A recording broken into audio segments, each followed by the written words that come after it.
mở khui hộp cho các bạn xem nhé. Hàng mới về đây. Một bộ của nó bao gồm một là cái máy Epcot, mã là ETC 12042. Thứ hai á, là cái bộ sạc, cái bộ sạc gơ á. Thứ ba là cái battery,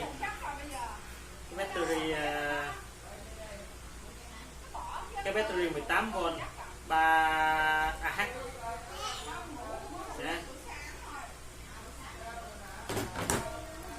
Rồi một cái dây đeo, rồi một bộ khẩu Epcot tiết diện từ 16mm cho đến 400 hay 16 nè. Đây là 25 nè.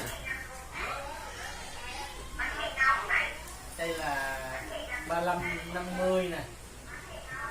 Rồi 70 nè, 95 nè, 120 nè, 150 nè, 185 nè, 240 nè, 300 và 400mm².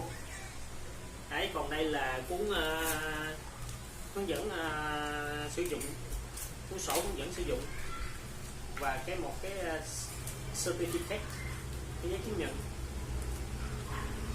giấy chứng nhận chất lượng, giấy chứng nhận chất lượng và cuốn hướng dẫn, cuốn sổ hướng dẫn sử dụng.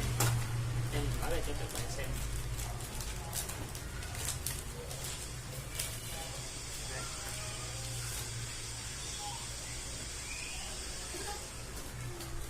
Rồi sau đây là mình lắp pin ắc quy vào máy để mình test thử hoạt động các bạn xem nhé.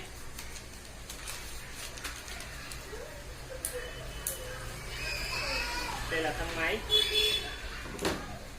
Thì cái đầu để chứa các cái khẩu ép á, thì mình có thể dùng tay mình xay, nhưng mà do hàng mới nó hơi cứng. Đấy, các bạn thể xay. Các bạn xay theo góc độ mà các bạn muốn ép. Đây giờ mình xay ngang ra, xay ngang để mình quay video cho các bạn nhìn cho nó tiện. Đó.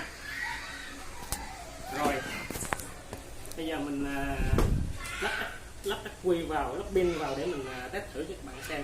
Đây là cái ắc quy của nó, cái pin của nó là 18V 3Ah. Đây cái đế của nó đây. Thì lắp vào. Đấy, lắp vào. Thì mình bấm thử cho cái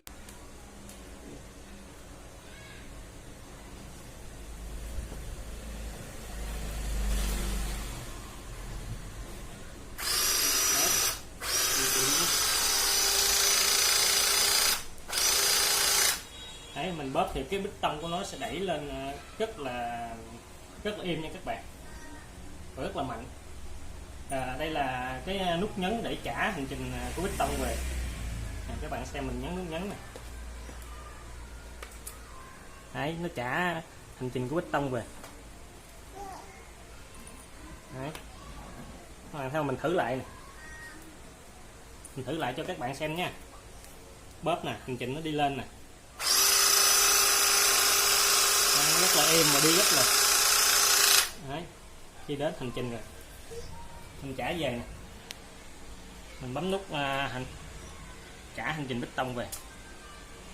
Đó, có đèn led để đèn led sáng khi mà mình bóp để bích tông, hành trình bích tông đi thì đèn led sẽ chiếu sáng lên. Đấy. Còn đây là các cái khẩu, mình lắp thử một khẩu cho các bạn xem nhé. Khẩu ép á, khuôn ép á, mình lắp thử khuôn, mình lấy khuôn 35 nhé. Mình lắp thử. Có các cái lẫy để giữ nửa khuôn ép trên và giữ nửa khuôn ép dưới. Mình lắp vào. Các bạn xem. Đây mình bóp lẫy nè. Hay mình để vào lẫy này, mình buông lẫy ra. Mình buông lẫy ra cho đến đẩy phía trên này, bóp đẩy vào.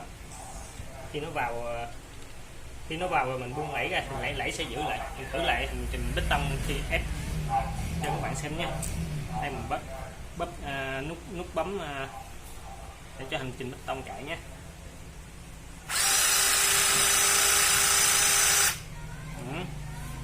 Sau đây mình sẽ trả hành trình bê tông về cho các bạn xem.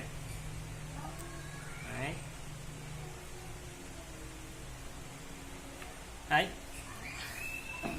Như vậy là mình đã giới thiệu xong hoạt động phối hợp và giới thiệu hoạt động của cái máy ép code ETC 12042, sử dụng cho tiết diện đầu code từ 16mm vuông đến 400mm vuông. Đấy. Sản phẩm này là hàng mới nhập từ Trung Quốc nha các bạn, hàng chính hãng. Nếu các bạn quan tâm thì liên hệ với mình là, nếu các bạn quan tâm sử dụng sản phẩm thì liên hệ với mình là cái Tư Chí, số điện thoại là 0903 656 425.